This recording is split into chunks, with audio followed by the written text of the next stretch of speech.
안녕하십니까. 9월 25일 목요일 아침 생방송으로 함께하는 제주포커스 진행의 김익희입니다. 아름다움이란 무엇일까요? 아무리 낡았더라도 얼마든지 그 낡음을 새롭고 아름답게 되살려낼 수 있습니다. 그래서 서귀포 관광극장은 시민과 관광객에게 열린 문화공간으로 기능했던 도시의 기억이자 자산이었죠. 많은 이들이 그 안에서 오래된 건물의 또 다른 아름다움을 발견한 거죠. 하지만 서귀포시장은 그 건물이 아름답지 않다고 본 듯합니다. 뭐 그렇게 생각할 수도 있습니다. 주관적일 수 있으니까요. 문제는 행정이란 게 자기 눈에만 맞추는 일이 아니라는 겁니다. 자신과 다른 미적 가치를 존중하고 다른 목소리에 귀 기울여야 하는 것이지요. 더구나 법과 절차는 공무원이라면 반드시 지켜야 하는 원칙의 문제입니다. 도의회가 당부했던 보전 방안 마련을 철거의 근거로 뒤집어 해석하고 공유재산 심의 절차를 누락한 게 단순한 실수가 아니라는 겁니다. 이번에 무너진 것은 건물의 벽이 아니라 서귀포시 행정의 좁은 눈과 책임의식이었고 남은 건 행정의 편의뿐이었습니다. 김 기자의 생각입니다. 먼저 제주 지역 주요 뉴스 정수현 캐스터가 전합니다. 서귀포 관광극장 철거 사태와 관련해 오순문 서귀포시장이 입장을 밝혔습니다. 보존을 주장하는 지역사회 목소리를 존중한다면서도 철거는 안전을 위한 불가피한 결정이었다는 입장을 고수했습니다. 세 차례 설명회를 갖는 등 절차적 정당성을 확보했다고 강조했지만 KBS에서 보도한 행정재산 심의 누락에 대해선 실수를 인정했습니다. 한 사단법인이 개최한 행사와 관련해 선거관리위원회가 공직선거법 위반 혐의 조사에 착수했다고 KBS가 단독 보도했습니다. 기부행위 제한을 어긴 것 아니냐는 건데 행사 준비 문건에는 교육감과 오영훈 지사 배우자의 이름이 표기돼 있었습니다. 사단법인 측은 경품 추첨 인사를 적은 것일 뿐 물품을 후원받은 건 아니라고 밝혔습니다. KBS는 제2공항 조류충돌 위험 축소 의혹 관련 후속 보도를 이어갔습니다. 조류충돌 위험 조사에서 충돌한 조류가 어떤 객체인지 알 수 없는 사례를 제외한 건 환경부와 협의를 거친 결과라고 국토부가 설명했지만 전략환경 영향평가 단계에선 사업자와 검토기관이 사전에 협의하는 절차가 없어 논란이 되고 있다고 전했습니다. 제주시 드림타워 외국인 전용 카지노에서 중국인 집단 난동 사건이 발생했습니다. 카지노 게임 중 카드가 잘못 나와 게임이 조작됐다며 중국인들이 항의한 것이 발단이었습니다. 경찰에 체포된 중국인은 난동 과정에서 다른 일행과 같이 보안 요원을 폭행한 혐의도 받고 있습니다. 경찰은 난동을 벌인 중국인 3명을 검거하고 구속영장을 신청하기로 했습니다. 날씨입니다. 가을이 무색하게 지난 밤사이 일부 지역에선 열대야가 나타났으며 오늘도 제주 곳곳에선 30도를 넘는 늦더위가 이어지겠습니다. 오늘 산지와 남부 지역을 중심으로 비가 오락가락 내리며 강수량은 5에서 30mm가 예상됩니다. 이번 비는 내일까지 이어지는 가운데 지역에 따라 강수 차이도 크고 북부 지역엔 산발적으로 적은 양의 비가 내리겠습니다. 한편 만조 시간대엔 바닷물의 높이가 높겠습니다. 해안으론 높은 물결이 밀려와 방파제를 넘는 곳도 있겠습니다. 지금까지 오늘의 주요 뉴스 정수현입니다. 이어서 이 시각 도로교통 상황 알아보죠. TVN 제주교통방송 김서연 캐스터 연결합니다. 안녕하세요. 네, 안녕하세요. 네, 현재 출근길 도로교통 상황 어떻습니까? 네, 목요일 아침 출근길 먼저 참고하실 돌발 구간 있습니다. 평화로 제주시에서 서귀포 방향 어음 1교차로 합류차로와 주행차로에 걸쳐 노루로 추정되는 동물 사체가 있습니다. 근처 지나시는 차량은 전방 잘 살피며 이동하시기 바랍니다. 사고 구간도 있는데요. 약 25분 전 연삼로 도련사거리에서 거로사거리 방향 삼화부영 2차 아파트 인근 2, 3차로에 걸쳐 관광버스와 화물차 간 접촉사고가 발생했습니다. 현재 경찰이 수습하고 있고요. 근처 차량들은 2차 사고로 이어지지 않도록 주의 운전하시기 바랍니다. 계속해서 출근길 도로 상황입니다. 번영로 국립박물관 교차로에서 남조로 교차로까지 통과 시간 22분 이상 소요되며 가다서다 반복하고 있고요. 연북로 이도베라츠 사거리에서 우편집중국 사거리까지 차 간격 좁혀지며 25분 이상, 반대 방향 22분 이상 걸리겠습니다. 애조로입니다. 명도환교차로에서 해안교차로까지 약 28분 이상, 반대 방향 36분 이상 걸리며 제속도 내지 못하고 있고요. 연삼로 거로사거리에서 이도광장 더 지나 신광사거리까지 차 간격 좁혀지며 23분 이상 예상됩니다.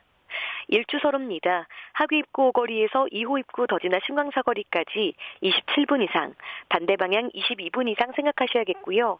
끝으로 노형로입니다. 노형오거리에서 무수천 사거리까지 양쪽 오가는 방향 11분에서 14분 이상 소요되겠습니다. 지금까지 교통정보였습니다.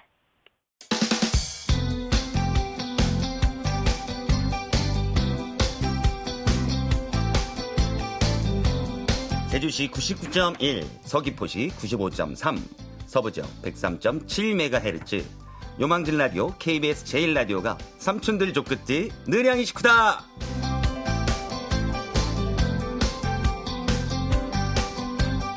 쏟아지는 뉴스에 한 걸음 더 들어가 보는 뉴스 초점. 오늘은 제주일보 진주리 기자 전화로 연결합니다. 안녕하세요. 안녕하세요. 오늘 어떤 소식 준비하셨죠? 네, 요즘 제주 연안에서 바다의 사막화라고 불리는 갯녹음 현상이 확산되고 있는 것으로 나타났습니다. 네, 이 바다의 사막화 참 오래전부터 심각성이 제기되어 온 문제죠. 갯녹음이 정확히 뭔가요? 네, 갯녹음은 말 그대로 바닷가 안반이 푸른 해조류 대신에 하얗게 변해버리는 현상입니다. 바위에 탄산칼슘이 들러붙으면서 일반적인 미역이나 다시마 같은 해조류는 살 수가 없고 석회 성분을 먹고 사는 홍조류만 남게 되는데요. 그래서 바다가 마치 사막처럼 황폐해 보인다고 해서 바다의 사막화라고 부르는 겁니다. 그러니까 갯바위가 초록빛이 아니라 하얗게 변하는 현상이다, 이렇게 이해하면 될 텐데 상황이 얼마나 지금 심각해졌습니까? 네, 제주도 해양수산연구원 조사 결과 전체 안반 면적이 164km제곱미터인데 이 가운데 약 40%에 해당하는 면적에서 갯녹음 현상이 확인됐습니다. 이는 마라도 면적의 2배를 넘는 규모인데요. 특히 신천리의 경우 진행률이 89%에 달했고 위미 1위도 82%로 심화 단계에 접어들었습니다. 반면에 추자도 지역이나 평대리 같은 곳은 40% 안팎으로 상대적으로 낮은 수준이었습니다. 추자도를 제외하고는 제주 연안 바다가 되게 상황이 심각하다는 뜻인데 이런 갯녹음이 생기는 이유는 뭡니까? 네, 가장 큰 이유는 바닷물 온도가 높아진 겁니다. 수온이 올라가면 미역이나 다시마 같은 차가운 물을 좋아하는 해조류는 살 수가 없는데요. 여기에 과도한 연안 개발이나 오염까지 겹치면서 해조류 군락이 크게 줄고 있습니다. 게다가 소라나 전복, 성게 같은 폐류가 안반 표면을 갉아먹는데 이게 또 갯녹음을 더 악화시키는 요인이 되고 있습니다. 해조류 생산량에도 큰 영향을 주겠습니다. 맞습니다. 실제 미역 생산량은 2011년 205톤이었는데 2021년에는 59톤으로 65%나 줄었습니다. 또 모자반은 10년 새 260톤에서 13톤으로 거의 사라지다시피 했는데요. 톳은 1,500톤이 넘게 나던 게 지금은 30톤도 안 됩니다. 1970년대만 해도 제주에서 해조류가 9,000톤 가까이 나왔는데 지금은 500톤 수준으로 급감했으니 체감하실 수 있을 겁니다. 사실 이게 어제 오늘 지적한 내용은 아닙니다만 청정 제주 바다 상황이 지금 정말 심각해지고 있는데 제주도 차원에서는 어떤 대책을 세우고 있나요? 네, 제주도는 이 문제를 해결하기 위해 해양 생태 환경 보전 사업을 추진하고 있습니다. 방법은 조금 독특한데요. 해조류가 잘 자랄 수 있도록 영양분이 들어있는 특수 비료, 이른바 시비제를 바다에 살포하는 겁니다. 이 비료는 천천히 녹아내리면서 해조류가 다시 자라날 수 있도록 돕는 역할을 합니다. 바다에 비료를 준다, 이렇게 이해하면 되겠네요? 맞습니다. 제주도는 올해 8억 원이 넘는 예산을 들여서 제주시와 서귀포시 18개 5,000개의 시비제를 살포하기로 했습니다. 마대나 블록 형태로 바닷속에 설치해서 해조류가 스스로 뿌리내리고 자랄 수 있는 환경을 만들어주려는 겁니다. 시비제를 살포하면 얼마나 효과를 기대할 수 있는 겁니까? 제주도는 시비제가 해조류의 자생력을 높여 바다 생태계를 회복시키고 또 해녀분들이 안정적으로 물질을 이어갈 수 있도록 한다는 방침인데요. 아직은 실험적인 단계이지만 지속적으로 관리한다면 어느 정도 긍정적인 효과를 기대할 수 있을 것으로 보입니다. 그동안 뭐 바닷속에 인공어초를 설치한다거나 이런 다양한 대책이 사실 기대만큼 큰 효과를 거두지 못하고 있지 않냐 이런 얘기들이 많이 나오고 있는데 이 12제 문제도 사후 검증이 좀 필요하지 않을까 싶습니다. 다음 소식 전해주시죠. 네, 추석을 앞두고 제주 장바구니 물가 소식 들고 왔는데요. 채소와 육류 가격이 전반적으로 오르면서 올해 제주 추석 차례상 비용이 또다시 역대 최고치를 경신했습니다. 얼마나 올랐습니까? 네, 제주 상공회의소가 도내 전통시장을 대상으로 조사한 결과 4인 가족 기준 차례상 비용은 32만 원대로 지난해보다 2% 올랐습니다. 전국 평균이 28만 원대라는 점을 고려하면 제주가 여전히 높은 수준입니다. 역시 그 과일값 부담이 가장 크겠죠? 맞습니다. 실제 제수용 배 5개가 3만 원, 사과 5개는 2만 5천 원으로 가격 부담이 여전합니다. 곶감도 10개에 16,000원대로 지난해보다 15%가량 인상됐습니다. 채소류도 마찬가지인데요. 시금치 400g은 24,000원으로 3,000원 가까이 올랐고 대파는 한 단에 5,000원으로 곱절 수준까지 올랐습니다. 육류 가격은 어떻습니까? 네, 돼지고기 오겹살은 한근 그러니까 600g 기준으로 22,000원대로 지난해보다 26% 이상 상승했습니다. 올여름 폭염으로 도축량이 줄면서 가격 상승을 부추긴 것으로 보입니다. 네, 추석을 앞두고 도민들 부담이 커질 수밖에 없겠는데 뭐 대책은 있습니까? 네, 제주도는 추석맞이 농축산물 할인 지원 사업을 진행합니다. 도내 전통시장 5곳이 선정됐는데요. 동문시장과 서귀포 매일 올레시장, 화북 종합시장, 제주시 민속 5일시장과 서귀포 향토 5일시장이 해당됩니다. 네, 얼마나 할인 지원 받을 수 있는 거죠? 네, 국산 신선 농축산물을 구매하면 1인당 최대 2만 원 한도에서 구매 금액의 30%를 온누리 상품권으로 환급받을 수 있습니다. 예를 들어 3만 4천 원 이상, 6만 7천 원 미만을 사면 만 원, 6만 7천 원 이상이면 2만 원을 돌려받는 겁니다. 이런 할인 행사 언제부터 시작됩니까? 네, 동문시장과 서귀포 매일 올레시장, 화북 종합시장은 10월 1일부터 5일까지 열리고요. 제주시 민속 5일시장은 2일 하루, 또 서귀포 향토 5일시장은 4일 하루 진행됩니다. 이번 행사는 전국 200개 전통시장에서 동시에 열리기 때문에 추석 장보기에 도움이 될 것으로 보입니다. 다음 주네요. 잊지 마시고 꼭 챙겨보시기 바랍니다. 오늘 소식 여기까지 듣겠습니다. 수고하셨습니다. 감사합니다. 지금까지 제주일보 진주리 기자였습니다.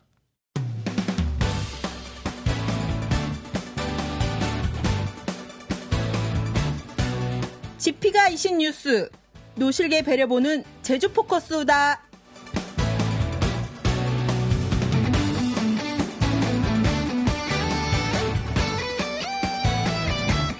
최근 이재명 대통령이 상습 노동자 임금 체불 기업에 대해서 엄벌해야 한다 이렇게 강조하면서 산업재해와 함께 임금 체불 문제가 사회적 주목을 받고 있습니다. 제주의 사정은 어떨까요? 수억 원 규모의 임금과 퇴직금이 수년째 체불되고 있는 한 카지노 사업장에서 일하던 노동자 이야기를 직접 들어보겠습니다. 출연자 요청에 따라 이름은 비공개로 진행합니다. 어서 오십시오. 네, 안녕하십니까.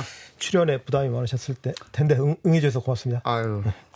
지금은 카지노 회사에서 퇴사하신 건가요? 예, 퇴사한 지는 지금 한 1년 한 4, 5개월 정도 돼가고 있습니다. 카지노 회사에서 무슨 일을 하시는지 여쭤봐도 될까요? 저는 그 업장 내에서 손님을 직접 하고 있는 테이블 운영팀에 있었습니다. 네. 체불 금액이 얼마나 됩니까?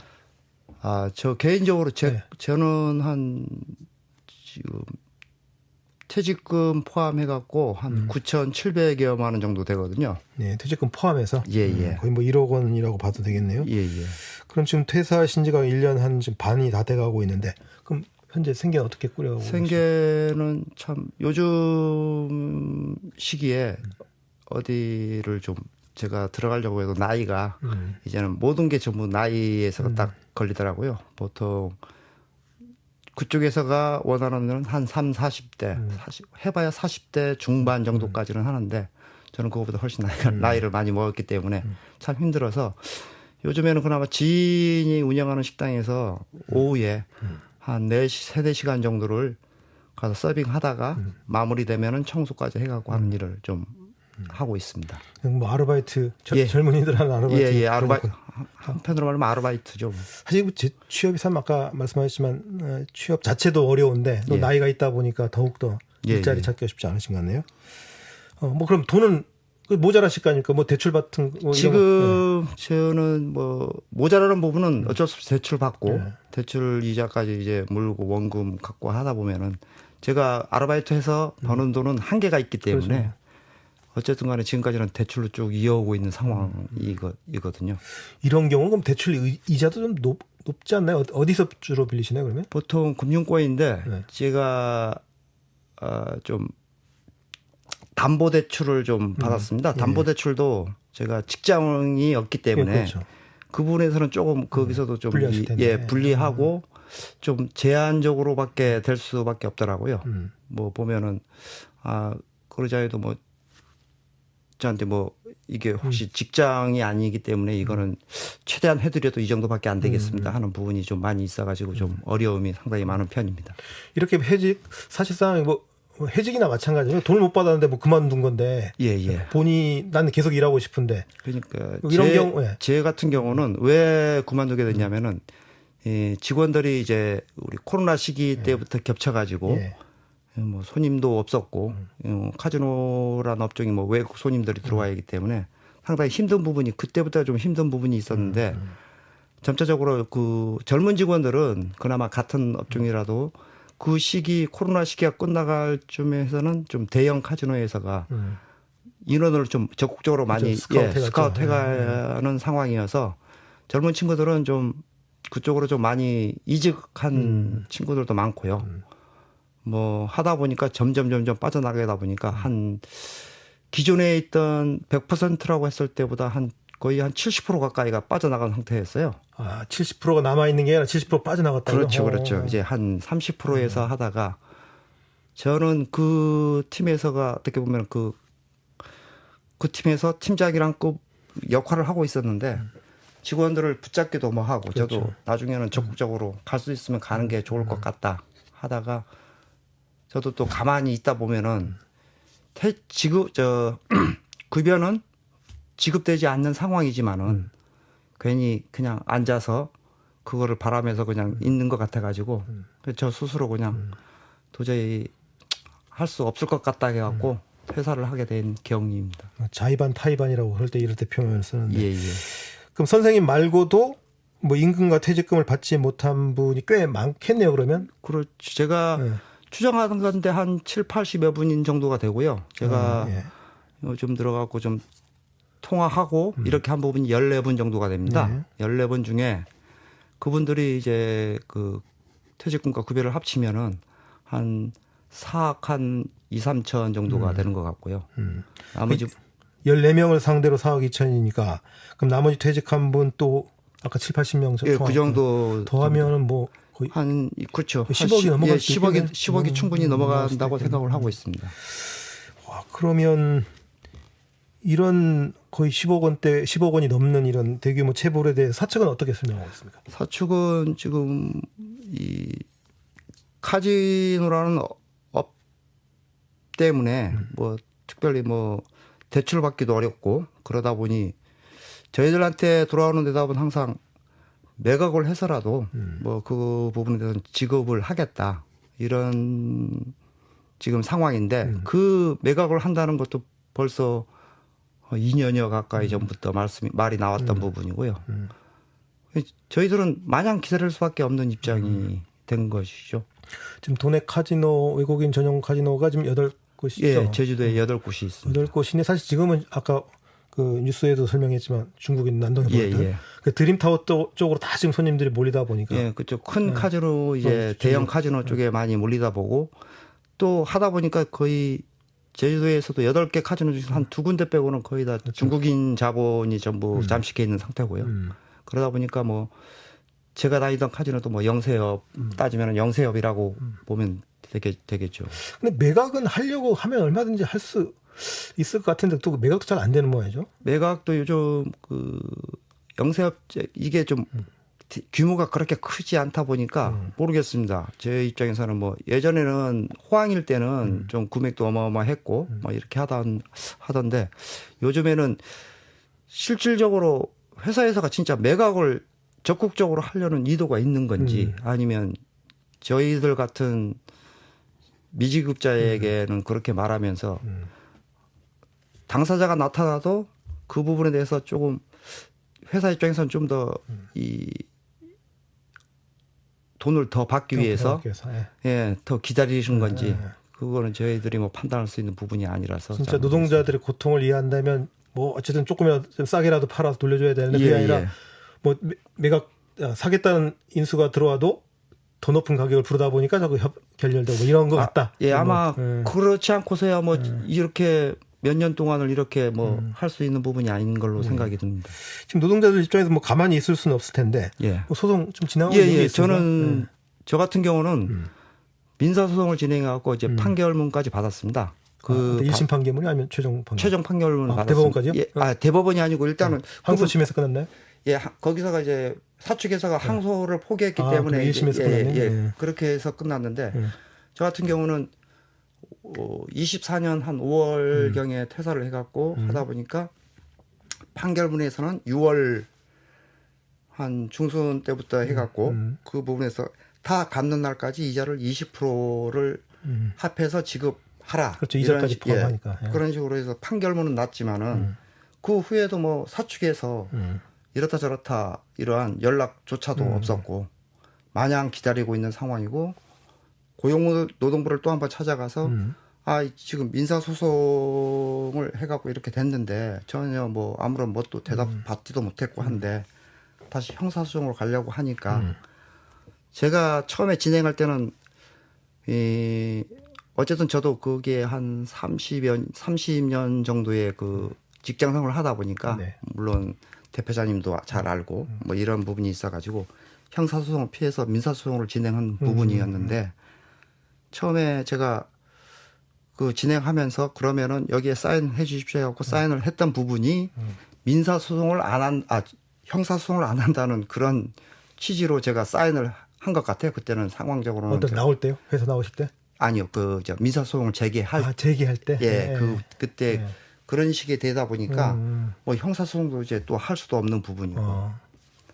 좀 답답하네요. 그러면 어쨌든 민사소송 최종 판결은 언제 나온 거죠, 그러면? 제가 올 4월 달에 최종, 그게 받았습니다. 그러면 아까 그 1억 원 가까운 9,700만 원 전액하고 플러스 이자 20% 그렇게 좀 된 거네요. 근데 지금 사실 그래서 보통 민사소송 시간도 오래 걸리거니와 아까처럼 소송이 되더라도 자꾸 이제 이 핑계 또 저 핑계 대면서 안 하는 분들이 많으기 때문에 주로 형사소송을 먼저 제기해서 압박감을 준 다음에 이제 민사소송 가는 게 통상적이긴 한데. 예, 맞습니다. 근데 어떻게 형사소송을 어떻게 안 하고 민사부터 먼저 들어가신 케이스네요? 그러니까 아까도 말씀드렸지만 한 30년 동안을 이제 같이 동고동락하면서 그렇죠. 뭐 얼굴 다 보는 사이인데. 다 보는 사이고 또 제주 사회라는 게 이제 하다 보면 또 이제 길거리에서 만날 수 있는 부분이고 해서 저 같은 경우는 좀 회사도 어렵고 하니 좀 생각한다 싶고 이제 했던 부분인데 그게 우리도 발목을 잡아버렸네요. 그렇죠. 그리고 뭐 다른 그 전에 했던 직원들도 형사 소송을 먼저 한 직원들도 있었습니다. 있었고 그런 부분들한테는 사측에서가 좀 민사소송을 취해주면은 담은 얼마라도 먼저 주고 바로 지급을 해주겠다.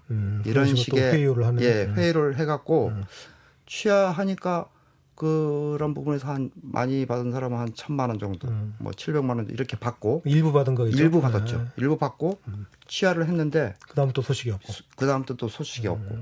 근데 형사소송을 해갖고 끝까지 취하를 못 해주겠다 했던 부분은 제가 알기로는 또 그분들한테는 또 일괄 지급을 다 돼 있는 것 같더라고요.